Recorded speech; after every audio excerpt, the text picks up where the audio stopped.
विपत्ति ज्ञान की पाठशाला है। सेनेका स्टोइक्स का मानना था कि प्रतिकूलता जीवन का एक अनिवार्य हिस्सा है।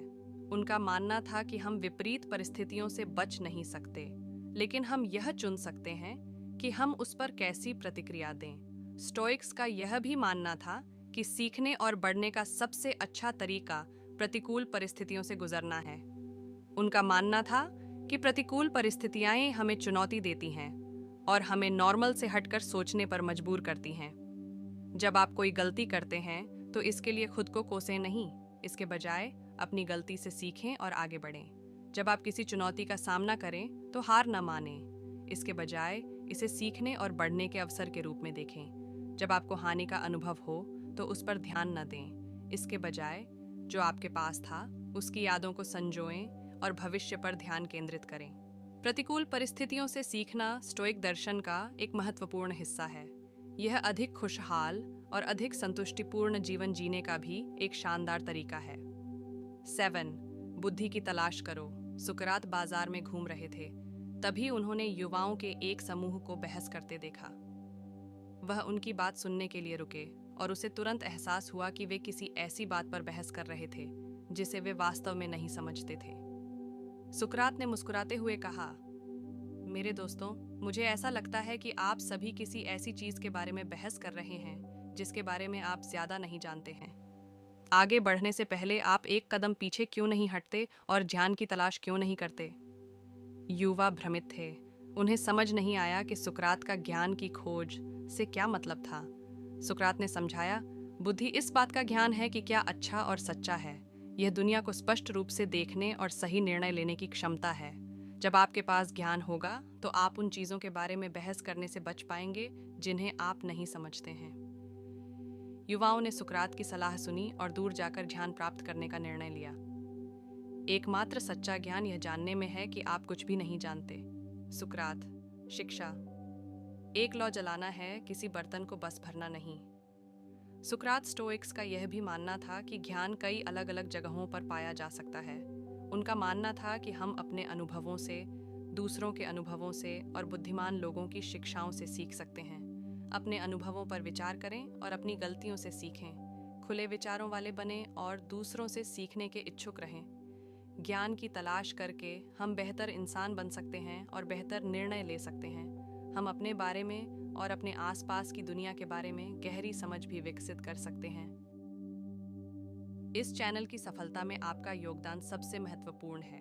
आपकी प्रेरणा और समर्थन की बदौलत ही हम ये सार्थक सामग्री लाने में सक्षम हुए हैं। यदि आप चाहें तो सुपर थैंक्स के माध्यम से या हमारी मेंबरशिप ज्वाइन करके हमें आर्थिक रूप से सहायता प्रदान कर सकते हैं।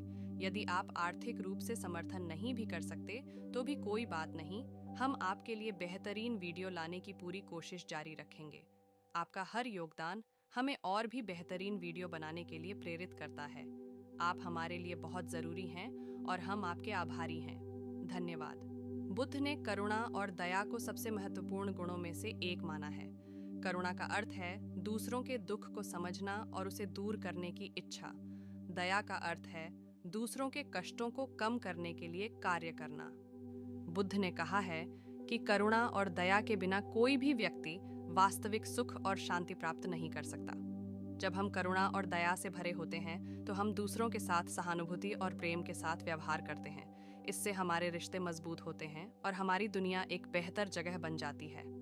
बुद्ध ने अपने अनुयायियों को सिखाया कि करुणा और दया का अभ्यास कैसे करें। उन्होंने 4 महान सत्यों और अष्टांगिक मार्ग की शिक्षा दी, जो करुणा और दया विकसित करने के लिए 2 सबसे महत्वपूर्ण मार्ग हैं। एक बार महात्मा बुद्ध पाटलिपुत्र राज्य में गए। सभी लोगों ने अपनी अपनी स्थिति के अनुसार उन्हें उपहार देने के बारे में सोचने लगे। सम्राट अशोक ने बुद्ध को कीमती हीरे, मोती, सोने के सिक्के और ढेर सारे फल भेंट किए। महात्मा बुद्ध ने सभी उपहार एक हाथ से स्वीकार कर लिए। उसके बाद राज्य के सभी मंत्रियों, साहूकारों और व्यापारियों ने बुद्ध को उपहार भेंट किए। बुद्ध सभी लोगों के उपहार एक हाथ से स्वीकार कर लिए। थोड़ी देर बाद एक बुढ़िया लाठी का सहारा लेती हुई बुद्ध के पास आई। उसने महात्मा बुद्ध को प्रणाम किया और बोली कि प्रभु, जिस समय आपके यहाँ आने की खबर मुझे मिली उस समय मैं सेब काटकर खा रही थी। मेरे पास दूसरी ओर कोई भी चीज़ नहीं थी, तो इसलिए मैं यह आधा खाया हुआ सेब आपके लिए लेकर आई हूँ। बुढ़िया ने बुद्ध को बोला कि अगर आप उसकी यह भेंट स्वीकार कर लें तो वह अपने आप को भाग्यशाली मानेगी। महात्मा बुद्ध ने दोनों हाथों से बुढ़िया द्वारा दिया गया सेब स्वीकार कर लिया। सम्राट अशोक वहां खड़े यह सब देख रहे थे और उन्होंने बुद्ध से कहा, प्रभु, मुझे क्षमा कीजिए, मेरे मन में एक आशंका है। बुद्ध ने सम्राट अशोक से उसकी आशंका के बारे में पूछा तो सम्राट ने कहा कि मैंने और बाकी सब लोगों ने आपको इतने कीमती उपहार दिए और आपने सभी उपहारों को एक हाथ से स्वीकार किया था। इस बुढ़िया ने आपको एक आधा खाया हुआ सेब उपहार में दिया तो अपने उसे दोनों हाथों से स्वीकार कर लिया। ऐसा क्यों? सम्राट की बात सुनकर महात्मा बुद्ध मुस्कुराए और सम्राट से कहा कि आप सब लोगों ने अवश्य ही बहुत कीमती उपहार दिए हैं, लेकिन यह सब आपकी संपत्ति का 10वां हिस्सा भी नहीं है। आप लोगों ने यह उपहार गरीब और ज़रूरतमंद लोगों की भलाई के लिए नहीं दिया। आप लोगों द्वारा दिए गए यह उपहार सात्विक दान की श्रेणी में नहीं आ सकता। दूसरी ओर इस बुढ़िया ने अपने मुंह का निवाला ही मुझे दे दिया। चाहे यह बुढ़िया निर्धन है, लेकिन इसे संपत्ति और मोह माया का कोई भी लालच नहीं है।